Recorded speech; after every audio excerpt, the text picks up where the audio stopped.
हमें कहा जाता है कि पाकिस्तान के नेशनल इंटरेस्ट में फलां पॉलिटिशियन पर बैन लगा दो. If this expulsion was intended to change my behavior, it will fail. Part of what we're seeing in the media today in Pakistan, the crackdown, has become possible because the judiciary has facilitated it or been complicit in it. And it's pretty stupid of these governments to think that they can actually stop us in this manner. All they do is shoot themselves in the foot.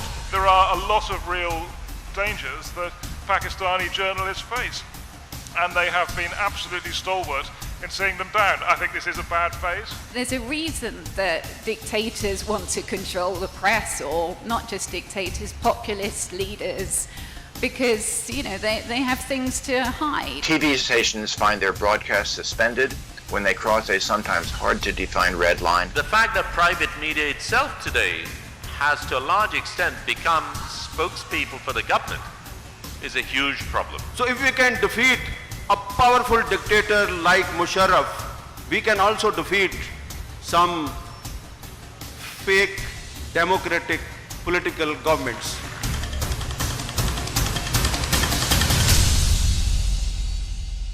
We are going to begin our session on censorship and curbs on the electronic and print media. We have such a superstar lineup of journalists. We have Mr. Owen Bennett Jones, who's a journalist, an author, and a professor. We have Mr. Hamid, probably the most influential television anchor in Pakistan. We have Cyril Almeida, an award-winning journalist who's just won the Freedom Award as well, columnist with Dawn. We have Shahidul, Bangladeshi photographer, and also Time Person of the Year 2018. We have Ms. Christina Lamb, journalist and author as well. I would like to say, as I said before, that we have a really superstar panel. And the superstars are not just superstars because of their work. They're superstars because they are considered dangerous. One of them was imprisoned, one of them was declared a traitor, another one was shot at, there was an attempted killing. And we have British journalists who may not be as glamorous as the royal couple, but certainly know more about the Byzantine politics of Pakistan than probably most of us.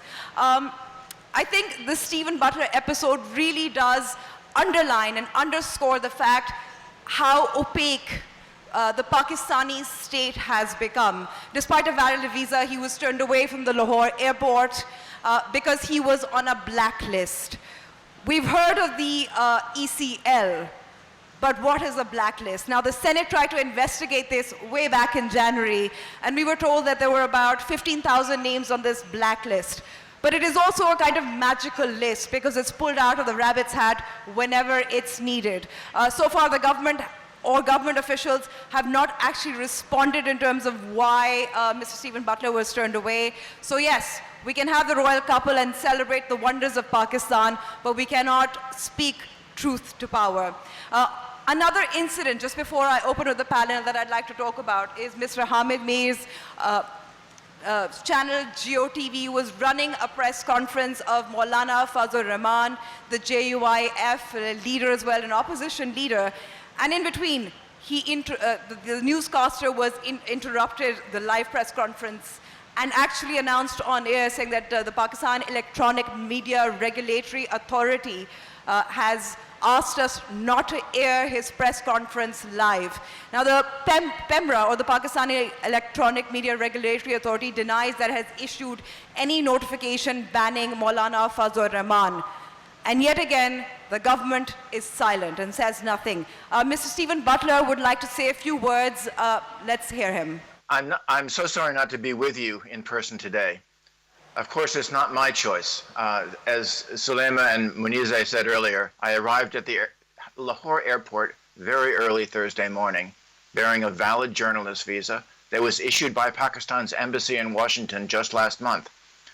But I was denied entry and sent home by officers who said I was on a stop list of the Interior Ministry. They were polite and businesslike and said they did not know why I was on the list or who put me on the list, but they had no choice but to send me home. As they did not know the reason, I do not know the reason.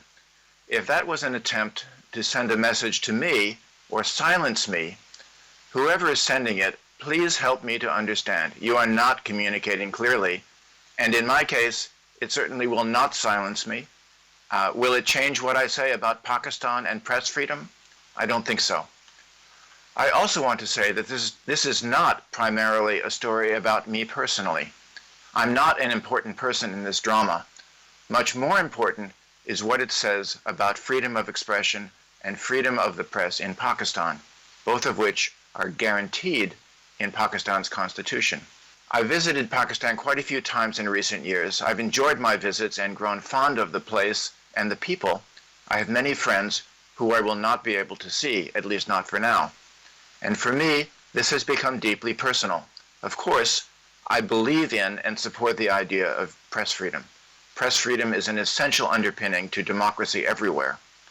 But I have also come to admire deeply the talent, integrity, and bravery of many Pakistani journalists who I have come to know and whose friendship I value. They are an important asset to Pakistan as a nation, and they are vastly underused. I want them to thrive and not suffer for telling the truth. They deserve to be set free. Asma Jahangirdar was and is an inspiration to all of us. Asma never shirked from telling the truth. That often meant telling truth to powerful people who did not want to hear what she had to say and who were not accustomed to hearing criticism. As a journalist and as a rights activist for press freedom, this is also something that I aspire to. I and my small team at CPJ have tried our best over the past years to research and report accurately on the state of media freedom in Pakistan and to tell the truth about it fairly and judiciously. That has often made me a critic of the government. But also like Asma, I and all of my colleagues at the Committee to Protect Journalists aspire to treat people with whom we disagree with respect. Human rights does not end with people you agree with.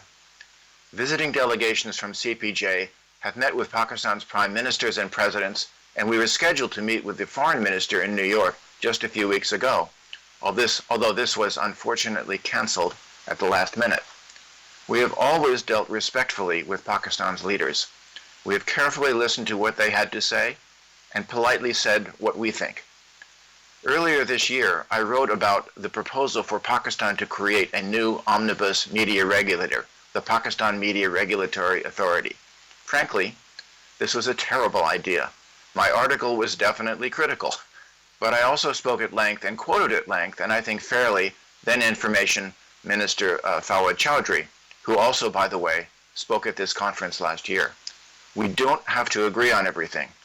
We always try to listen and aspire to balance in our writing about Pakistan, in the tradition of high-quality journalism, even as we advocate for press freedom and criticize the government or others. Press freedom, after all, is enshrined in Pakistan's constitution. What are we doing other than promoting Pakistan's own values? But let me return to my expulsion from Pakistan, and I'd like to make 2 points about it. First, while I wish I were in Lahore with you now, this expulsion does not harm me personally. No doubt it is far more important symbolically as a sign of this government's attitude toward press freedom. Of course, it was not pleasant to spend 25 hours traveling to Lahore, only to find myself stopped at the border, and to spend another 25 hours returning home. Yes, I will miss my friends, but the expulsion will not affect what I or CPJ says about Pakistan's state of press freedom one way or the other. It will not make me more or less critical of Pakistan.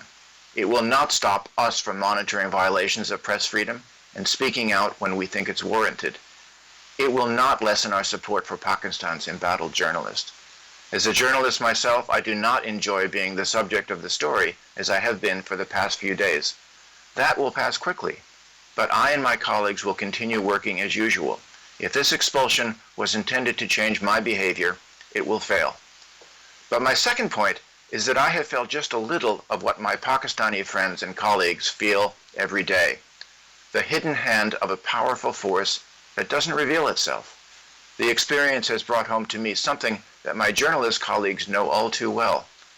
The difference between the appearance of press freedom in Pakistan and the reality. My visa was approved by Pakistan's authorities, It must have been cleared by the Foreign Ministry, the Information Ministry, and the Interior Ministry.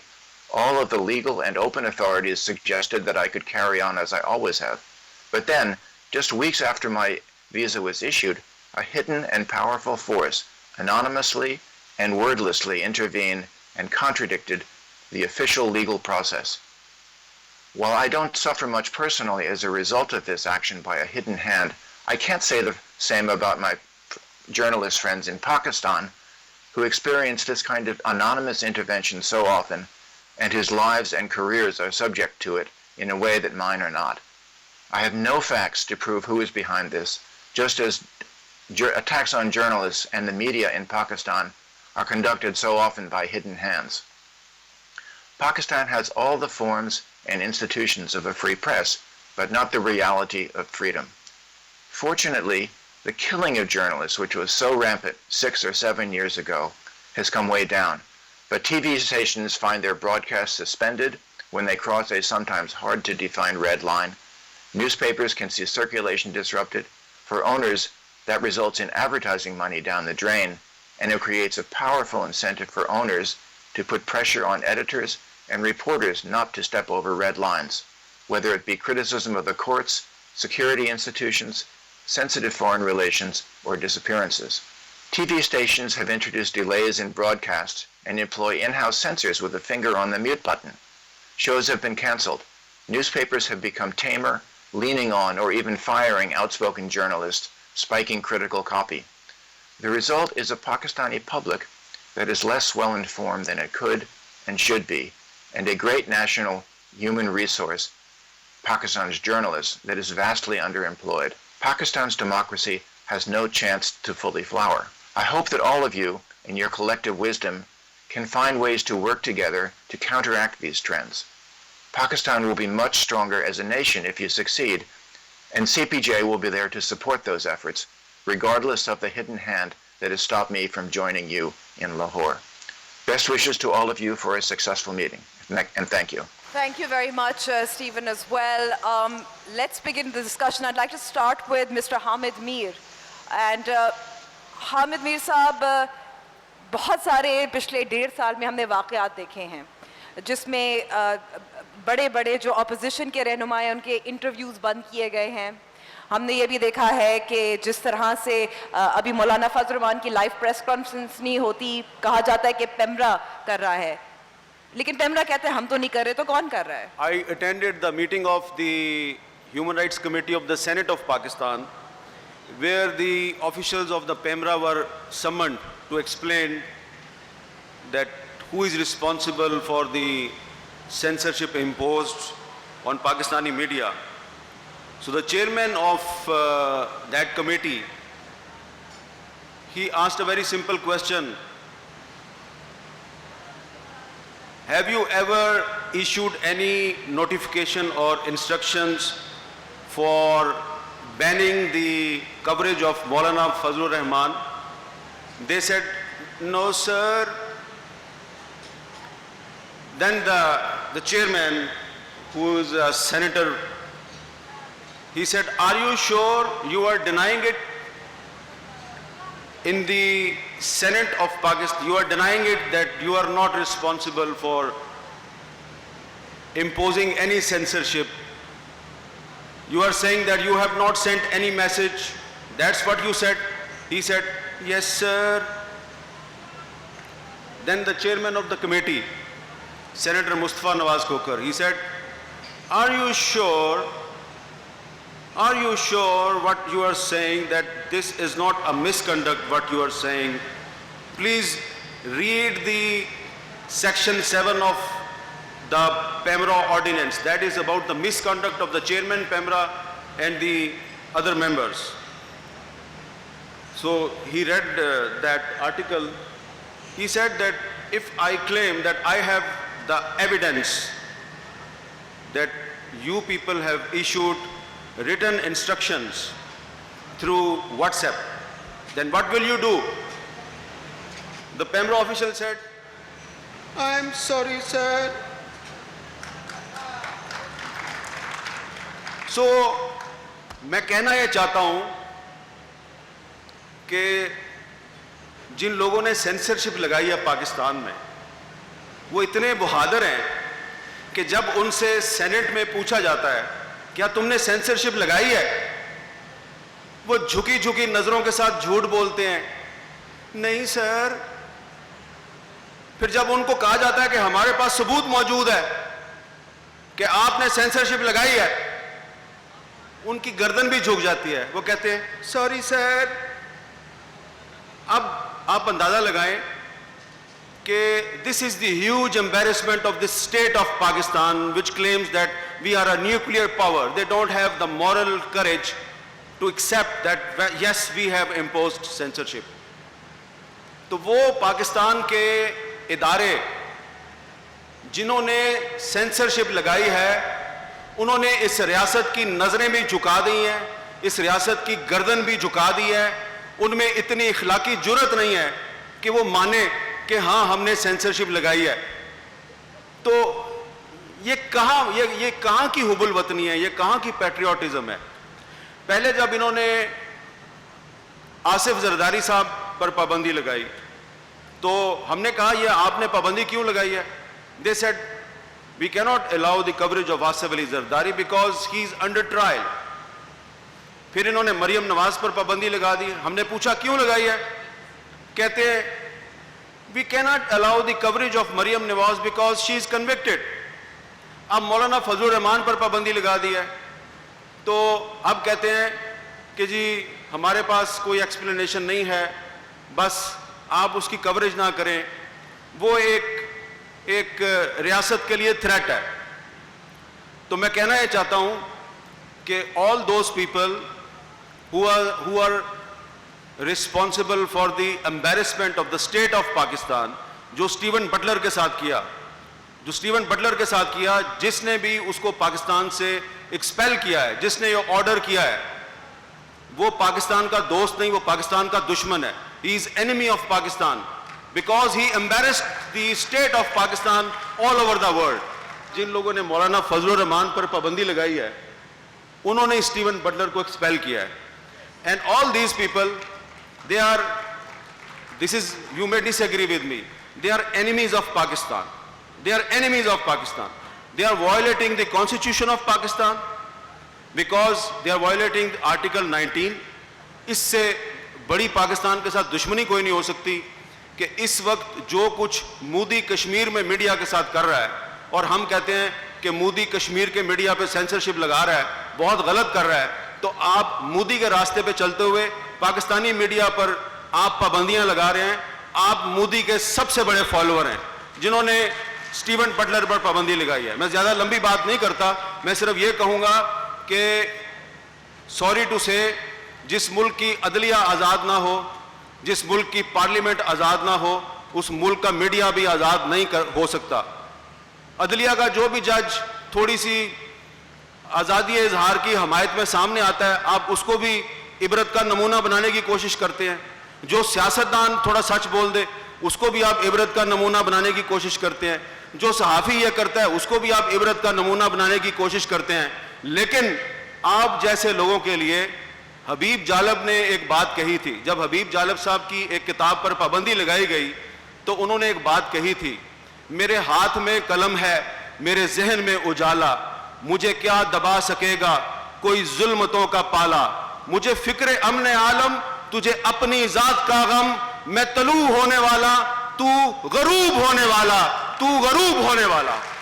بہت بہت شکریہ حامد میر صاحب۔ Cyril Maira میں the next question is for you. ہم نے electronic media کی تو بات کر دی, but let's talk about the print media as well.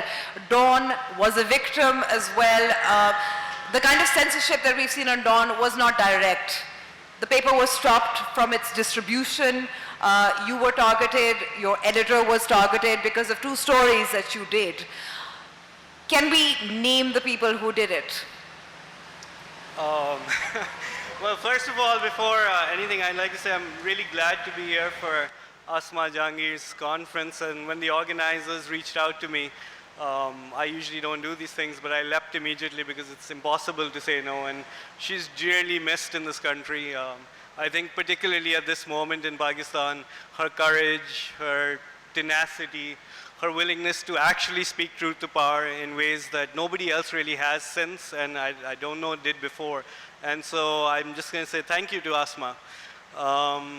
About your question, I mean, it's fairly straightforward. We did a couple of stories. The person who gave me the interview was the subject of the first story. He's perfectly fine with it. There was an institution that he believed was either facilitating or making possible certain policies of the state, security policies, that he objected to. And that is what got him in trouble, I think. That's what got Don in trouble. That's what got me in trouble.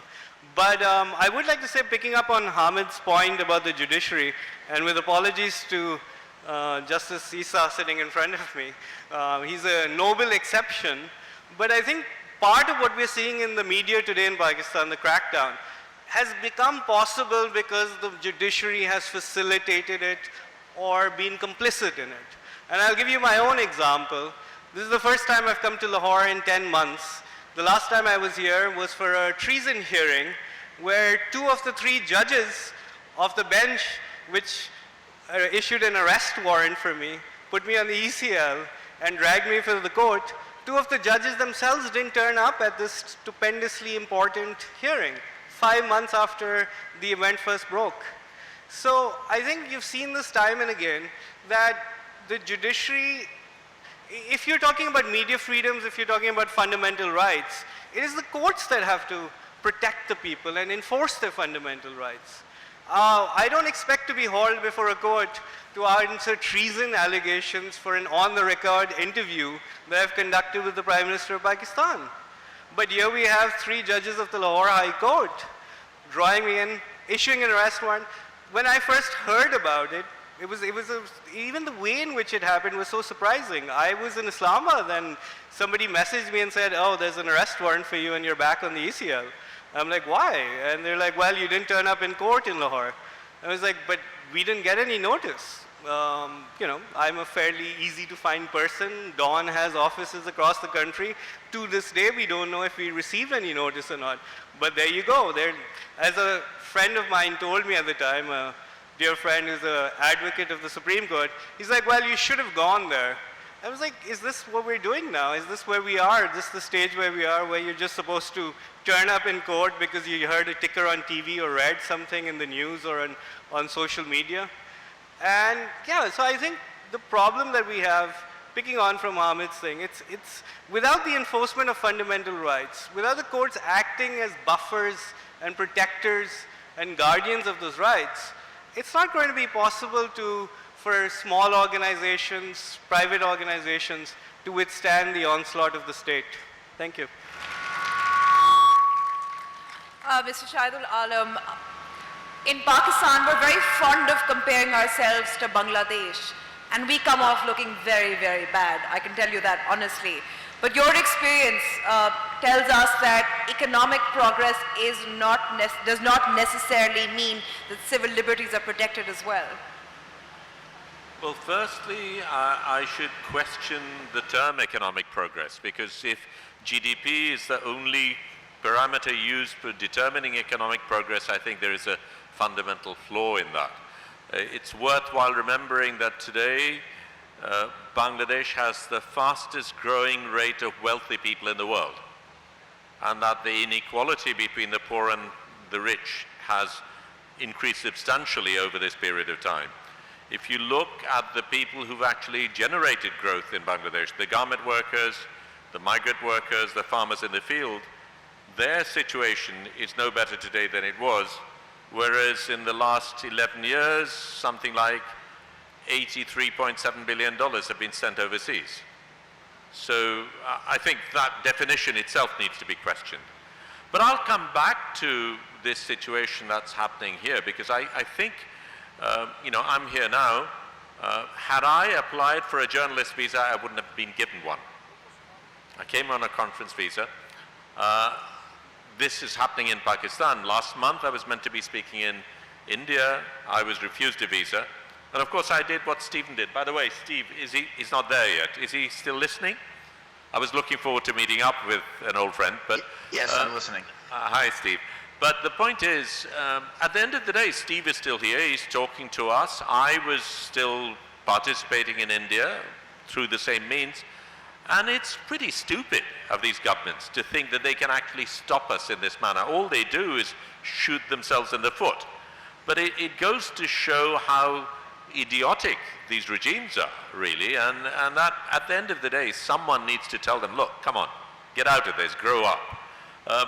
But I'll come back to the issues at hand. I mean, we look at across the subcontinent, I think the similarities are pretty staggering. The fact that none of these countries have any respect for human rights or democracy, yet all of them espouse democracy and human rights in their rhetoric. So the gap between the rhetoric and the practice, I think, is pretty phenomenal. But I also want to express something else. I do want to tell you that it is fantastic you're able to hold an event such as this in Pakistan. The fact that there is the sort of attendance of people like this at an event like this. And had it been in Bangladesh, if we wanted to do something big, we would have called a minister. We would have the minister make a speech. We would have had some sort of fairly idiotic person speaking as a chief guest. And we would be clapping at the end of a pretty moronic speech.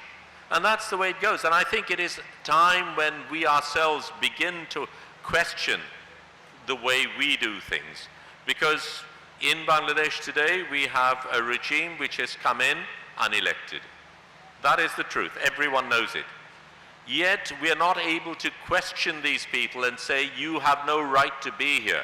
You do not have that legitimacy. And I think it is time we began to do it. But I do have problems. I think as journalists we need to be critical of ourselves as well, because I think the media, at least in Bangladesh, has abdicated. To a large extent, the fourth estate does not play the role of the fourth estate. They have meant to play a particular role, but today, in all our countries, state media is propaganda. We know that. We accept that. We don't like it, but we recognize that, and we live with it. But the fact that private media itself today has to a large extent become spokespeople for the government is a huge problem. And I think except for a few notable exceptions, the fact that we have abdicated from our role is a matter of great concern. On the National Press Club of Dhaka, you have huge banners of Sheikh Hasina, and the media thanking Sheikh Hasina for what she's done and things like that. Mr. Owen Bennett-Jones, I mean, you probably know more about Pakistan than I do. You've spent time here for a long time, you've written books during the Musharraf years as well.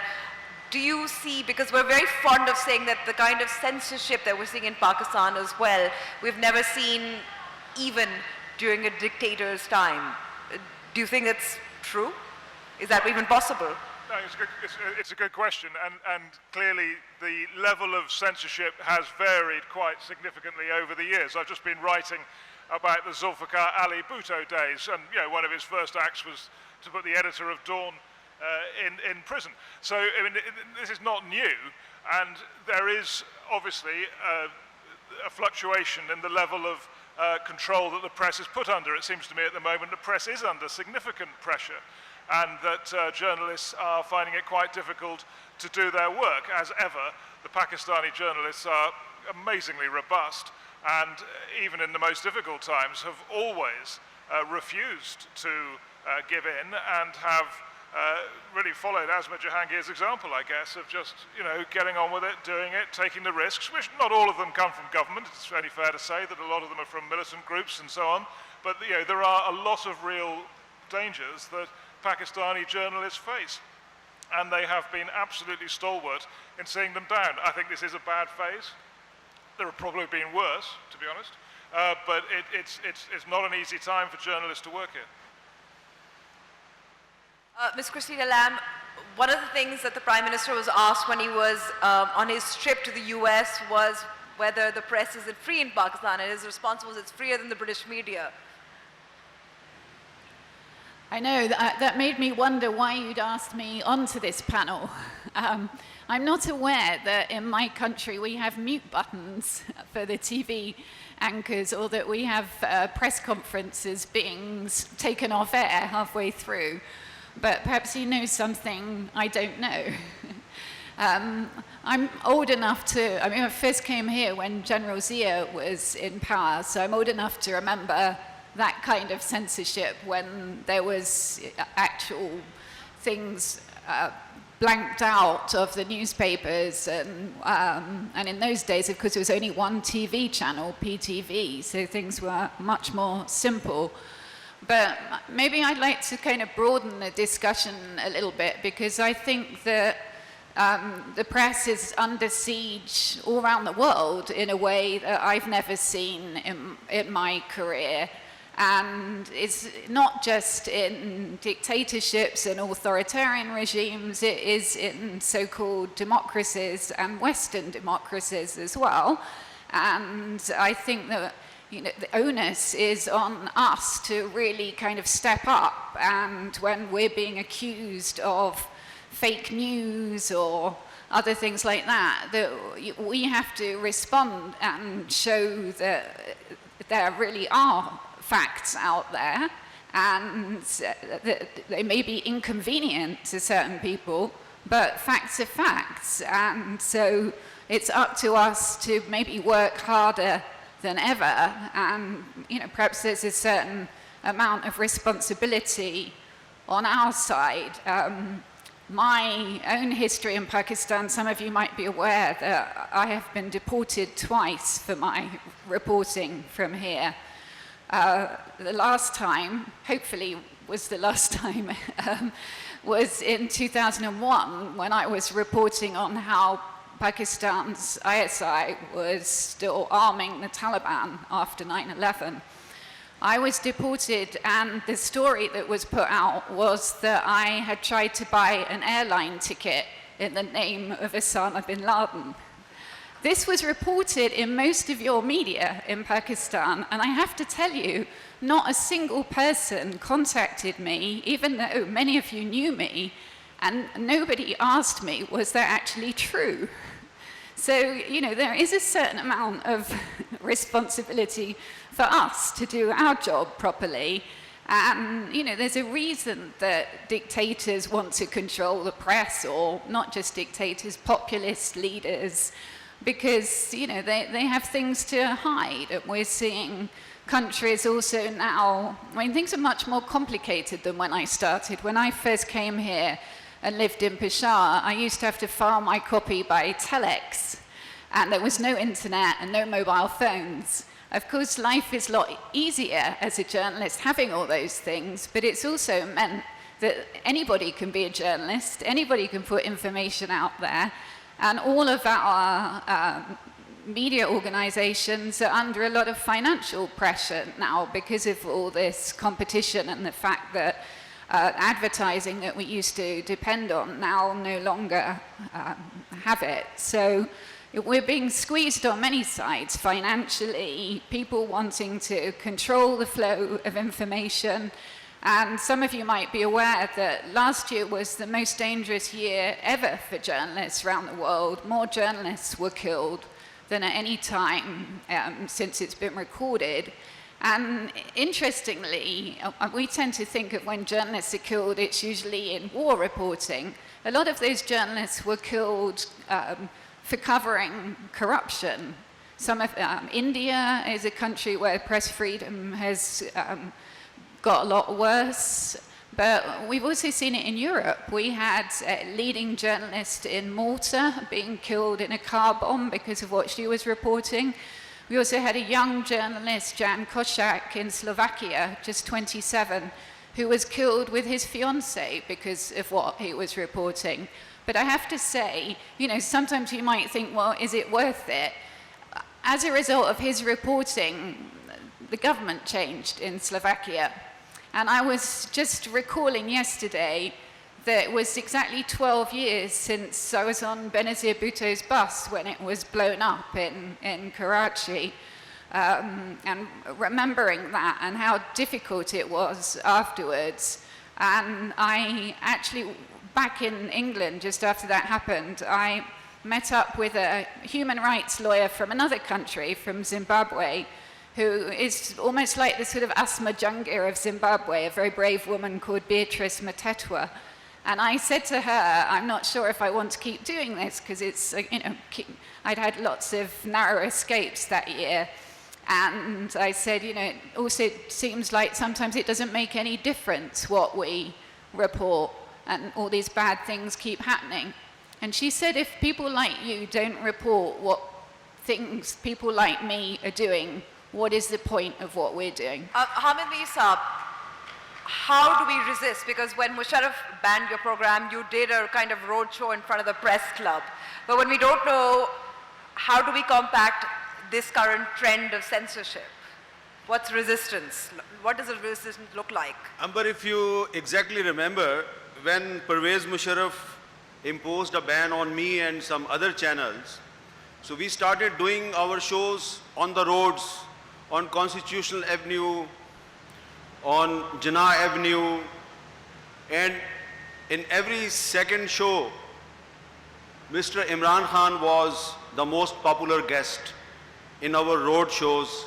And in those days, he used to claim that when he will come into power, he will give full freedom to media. So we reminded him all his promises and claims some time back, just few months back. I reminded him in a private meeting. I said that you are the, fortunately or unfortunately, you are the creation of Pakistani media. So now, Pakistani journalists, they expect that you will give them freedom. You will pass the Journalist Protection Bill from the Assembly.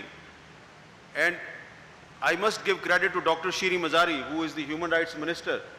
She have prepared a draft of the Journalist Protection Bill, but Prime Minister Imran Khan was not interested in that Journalist Protection Bill. So what can we do? After that meeting, I faced censorship. Some other fellow journalists, they also faced censorship.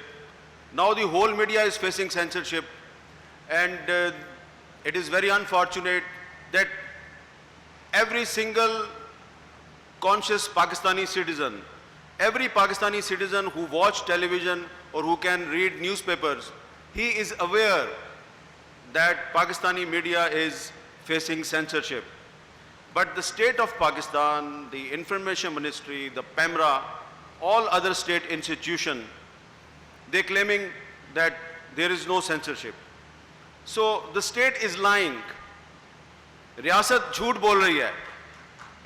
जब रियासत झूठ बोलती है और बच्चे को पता है कि रियासत झूठ बोल रही है, तो दरअसल रियासत आवाम के साथ जो रिश्ता है रियासत का, उसको कमजोर किया जा रहा है. तो जो शख्स भी, whoever is responsible for damaging the relationship between the state of Pakistan and the citizens of Pakistan by lying shamelessly, is enemy of Pakistan. मैं ये बार-बार बात इसलिए कह रहा हूं कि हमें कहा जाता है कि पाकिस्तान के नेशनल इंटरेस्ट में फलां पॉलिटिशियन पर बैन लगा दो, फलां पॉलिटिशियन पर बैन लगा दो, फलां जज का जो केस चल रहा है उसकी कवरेज ना करो, उसकी रिपोर्ट भी ना करो, क्योंकि ये भी नेशनल इंटरेस्ट में नहीं है. तो मैं समझता हूं कि नेशनल इंटरेस्ट कोई चीज़ नहीं होती है. जो भी होता है पब्लिक इंटरेस्ट होता है. जर्नलिस्ट जो है उसने जो भी करना है पब्लिक इंटरेस्ट में करना है. नेशनल इंटरेस्ट के नाम पे झूठ बोला जाता है. The state of Pakistan and the state of India and all other states, they always speak lies in the name of national interest. So as a journalist we have to take care of the public interest. और इस वक्त हमें एक United front बनाने की ज़रूरत है. Journalist अकेले ये लड़ाई नहीं लड़ सकते. जर्नलिस्ट के साथ लॉयर को शामिल होना पड़ेगा, पॉलिटिकल पार्टीज को शामिल होना पड़ेगा, तमाम ह्यूमन राइट्स ऑर्गेनाइजेशंस को शामिल होना पड़ेगा, जैसे कि मुशर्रफ के दौर में आपने अच्छा रिमाइंड करवाया. So if we can defeat a powerful dictator like Musharraf, we can also defeat some fake democratic political governments. Cyril, but I do wonder whether the public really cares about freedom of expression. Gallup recently did a survey in September. They published the results in September. And the question that they asked was, to what extent would you say there is freedom of media in Pakistan? 43% said a lot. Yeah, I think those kind of questions in those polls can be misleading because most people think that they don't care until it comes and knocks on their door. And I think these issues about, if you ask them, what do you think about the media? I think the media the world over is not perceived very well. It's not regarded or held in high regard. But I think that those are separate questions, you know. Of course the public wants, I mean, look at social media, look at Facebook consumption, TV channels, they've mushroomed because people wanted to listen to these talk shows in the evening. Hamid was at one point and probably still now, probably one of Pakistan's 3 most famous personalities after the Prime Minister and maybe one other person in the country. You know, so there's enormous appetite for this. And I think the polls sometimes when the questions are asked in this manner, freedom of expression, just like secularism out here in Pakistan, these words are loaded terms that have been in the local discourse. Sort of people, when they think about it, they're like, no, we don't really understand what that means, or we're against it. But then if you actually tell them what that entails, I think you'd find a lot more support for it. Okay, how do we, I mean, we're talking about resistance and challenging censorship. Mr. Shahidul Alam, what can the press do, what can people do to resist? I think what you're doing right now is part of that resistance. What I'm doing right now is part of that resistance. I'm technically still charged. I face potentially 14 years if I'm convicted. I'm out on bail. Once I was picked up, I was tortured, they made a deal, they offered a deal, that if I stayed quiet, the charges would be dropped and nothing would be done. I turned it down. I was put on remand, I spent over 100 days in jail, and the idea was that when I came out, I would again stay quiet. I have said all that I said before, I've continued to say it. I say it now, I say it publicly. I see myself as a citizen of an independent state that constitutionally gives me rights which I will exercise. And I think it is not just my job, the job of every one of us to exercise those rights. I think we have come to this position because we have really given too much space. We have backed off. We have not said no at every point. And I think that has to be our position. But I think I'd like to say something else. One of the reasons I'm here also is because I want to be part of this collective. I think our countries, our nations have created these demons of our neighbors, of each other. And I think it is as citizens, we need to form those collectives so we can overcome these rumors, these myths that these nations have built for their self-preservation. At the end of the day, you know, Europe is able to work together when they've had world wars. We have had wars, we have had differences, we are different. But I think we are also able to work together, and I think collectively we have a strength they cannot deal with. But to come back to what you're saying, I think the best way to counter that is to do solid journalism. I think to do it with rigor, to do it with honesty, to ensure you have the facts, and to create a situation where they cannot challenge you. I mean, one of the things they're trying to do, I got arrested on the 5th of August. It's over a year, they've not been able to frame charges. Because everything I say is in the public domain, and there is nothing they can produce in the public domain that can challenge me. I am talking based on facts, I'm talking reporting, and if you want to challenge me in the public domain. All right. Mr. Jones, so the problem now is that because a lot of people in Pakistan and elsewhere are turning to social media as an alternative because the credibility of journalism and journalists have been partly deliberately undermined. Social media is also sort of opens up a Pandora's box as well because there's a lot of disinformation and fake news that also spreads as a result. So will resistance be online on social media? Yeah, so something important is happening, which is that there are these culture wars, and they're happening here. Nationalist versus liberal, let's say. It's happening in the UK. Brexit, Remain, it's happening in the United States, Trump or anti-Trump. And in the midst of it all, we've got these media outlets that are putting out very, very slanted accounts, Fox News, MSNBC, whoever it is. And what matters is not what's true, but what's believed and how many people you can get to believe it. So it's a whole new territory for us, I think.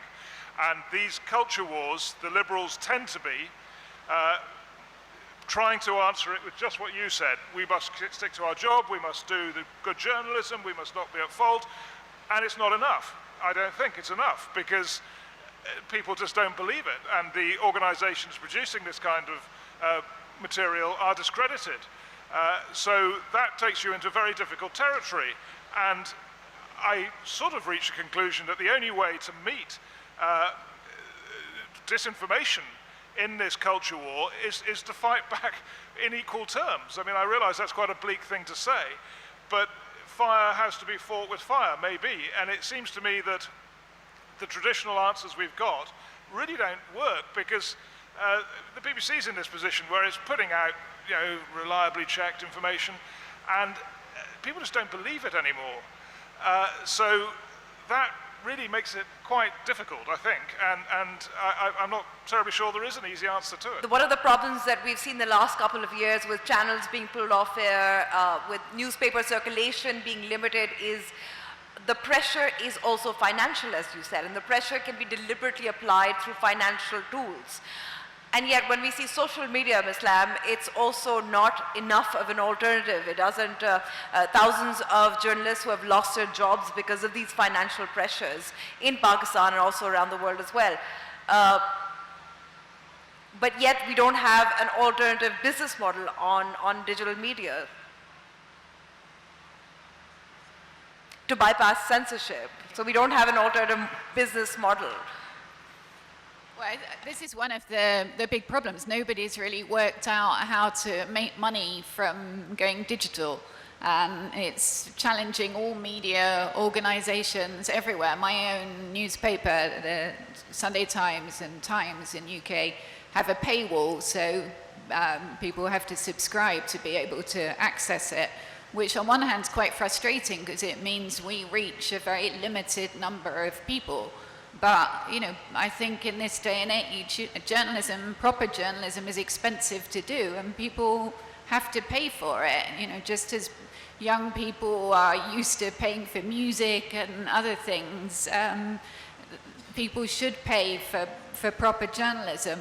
And I just want to go back to that point that Owen made, because I think it's really important. You know, what do you do?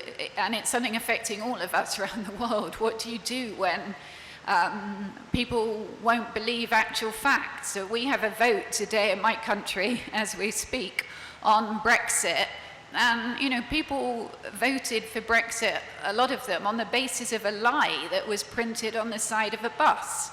And to this day, you know, many people, even though the facts show that that was a complete lie, to this day, many people will say that it's true.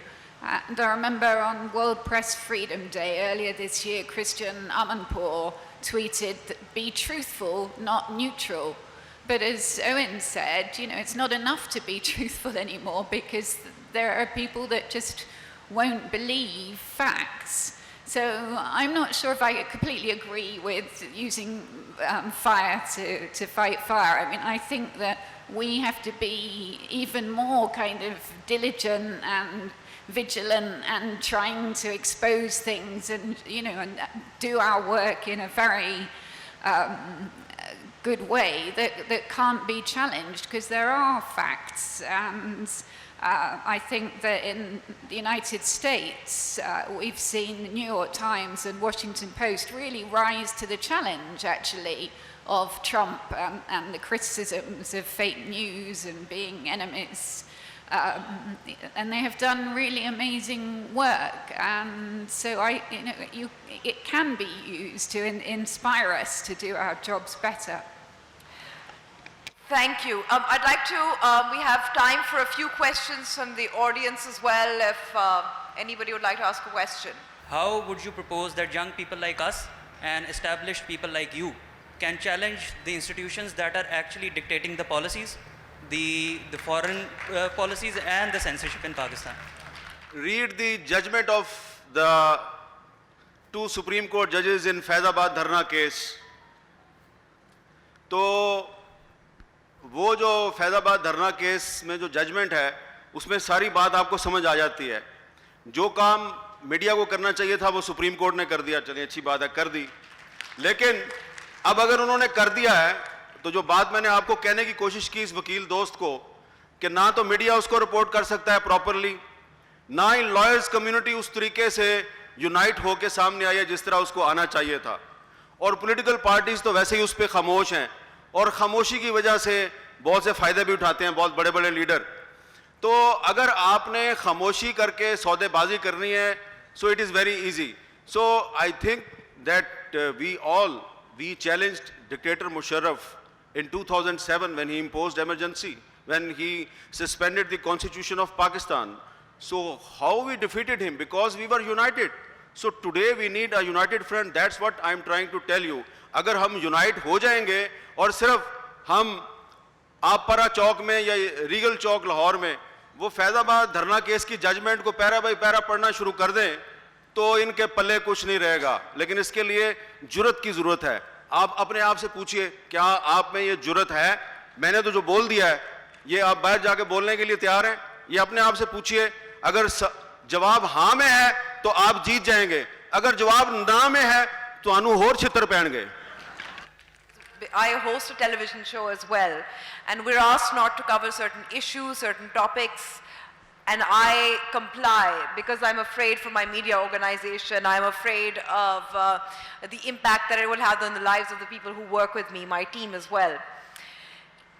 Do you at all regret the stories that you did and the impact that it had on Dawn? In a word, no, I don't think we regret the stories at all. I don't think the paper does, nor does my editor, nor do I do. What did happen, I mean, just the other day I was watching TV and one of these anchors on a rival talk show of Hamid's was saying that, you know, this whole so-called Dawn leaks thing, it was not an issue of national security and it was just overblown, it had something to do with an extension, etc. And, you know, that person was sitting at a channel where for about 2 years, every night, we'd be vilified on TV, right? Me personally, Dawn, the organization, Nawaz Sharif, everybody, right? So, I mean, I think the story itself originally was about an issue which is fundamental to the existence of this country, which is about militancy and its role going forward in Pakistani state and society. And I can't think of something more fundamental than perhaps other than democracy that is an issue that should be discussed in the press. Regrets, I think perhaps one thing that did catch us unaware was because we are an English newspaper and we're used to being in a sleepy corner of the press. Once we got pulled into the vortex of TV and social media, where every day, every talk show was leading with this, and you know, my editor doesn't come on TV, I don't appear on TV, we keep it at arm's length. And I think what happened was that the entire story that was woven around the story, one day was a planted story, another day it's a leaked story, one day it was a leaked planted story, and all of that quickly sort of took on a life of its own. So I think perhaps if looking back on it, maybe the narrative that built up around the story itself was something that was unexpected and perhaps we could have dealt with a little better. मेरा नाम हामिद खान है, मैं south Waziristan agency वाना से हूँ। Sir जी, यहाँ पे free media की बात हो रही है, मीडिया सेंसरशिप की बात हो रही है। आप रिसेंटली वज़ीरिस्तान आए थे, वज़ीरिस्तान में आप इन लोगों के साथ आए थे जिन लोगों ने मीडिया को सेंसर किया है। आप उन लोगों का जो नैरेटिव वहाँ पे पेश कर रहे थे, आप कॉमन लोगों का नैरेटिव वहाँ पे नहीं पेश कर रहे थे। आप उन जगह पे जा रहे थे जहाँ पे इन लोगों ने आपको लेके गए जिन लोगों ने आजकल मीडिया सेंसर किया है। तो हम यही चाहते हैं कि आप जब कॉमन ग्राउंड पे आते हो, जब आपको ज़्यादा लोग सुनते हो, तो आप वहाँ पे ये बातें क्यों नहीं करते? यहाँ पे जो लोग आए हैं इन सब लोगों को यही पता है कि कौन लोग मीडिया को सेंसर कर रहे हैं। अगर आप रियल जगह पे आए, अगर आप ज़्यादा जो जियो न्यूज़ पे आप प्रोग्राम टॉक शो करते हो या इस तरह की जो डिफरेंट जगह पे आप आते हैं जो जहाँ पे आपको ज़्यादा लोग सुनते हो, तो आप वहाँ पे इस तरह की बातें क्यों नहीं करते? तो मेरा यही आपसे सवाल है। तो अब आपको फिर याद होना चाहिए कि जब वज़ीरिस्तान में मैं अपने तौर पे आया था تو مجھے وہاں پہ گرفتار کر لیا گیا, میرے سے کیمرہ چھین لیا گیا, میرے کیمرہ مین کو مارا گیا. تو اس وقت تو میری وہاں پہ آپ لوگوں نے مدد نہیں کی, ٹھیک ہے. تو پاکستان کا کوئی بھی جرنلسٹ اس وقت ابھی بھی اس علاقے میں نہیں جا سکتا. اور آپ کافی عرصے تک دیکھتے رہے, ایک فوٹیج چلتی تھی, گولیاں چل رہی ہیں میرے پہ اور میں گاڑی کے نیچے گھس رہا ہوں. بھائی وہ وزیرستان کی فوٹیج تھی اور گولیاں مجھ پہ کون چلا رہی تھی؟ ظاہری بات ہے ریاست ہی چلا رہی تھی نا. تو دکھایا نا آپ کو, پورا پاکستان روزانہ دیکھتا تھا کہ حامد میر پہ گولیاں چل رہی ہیں, وزیرستان میں چل رہی ہیں. آپ کئی سال تک دیکھتے رہے. پھر وقت گزرتا گیا, پاکستان میں میڈیا دن بدن آزاد ہوتا گیا, دن بدن سینسرشپ بڑھتی گئی. اب وہ فوٹیج آپ کو نظر نہیں آتی. وہ فوٹیج مشرف کے دور میں چلتی تھی لیکن جمہوری حکومتوں کے دور میں بند ہو گئی ہے. اس سے آپ کو کیا پتہ چلے گا کہ جمہوری حکومتوں کے دور میں سینسرشپ مزید بڑھ گئی ہے. تو یہ ایک ریئلٹی ہے. میں اب آپ کو یہاں پہ کنفرنٹ نہیں کرنا چاہتا, لیکن وہ فوٹیج جو چلتی تھی بار بار, گولیاں چل رہی ہیں میرے پہ, وہ وزیرستان کی تھی, اس لیے کہ میں وہاں پہ اپنے طور پہ گیا تھا. اور میں چیلنج کرتا ہوں آپ کو کہ ابھی بھی وہ کہتے ہیں جی کہ فاٹا کو ہم نے خیبر پختونخوا کا حصہ بنا دیا, ابھی بھی وہاں پہ بہت سے نو گو ایریاز ہیں, and you can not go in many areas of FATA and Balochistan, they are no go areas for the media. I'd like to thank my panelists for this wonderful, enlightening discussion. I think some of the conclusions that we have reached is that the solution perhaps is to be united for lawyers and politicians and journalists to come together and talk about the censorship and the curbs that have been placed on us.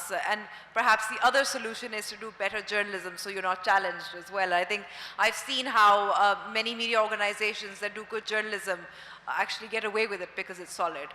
Thank you so much for being so patient and listening.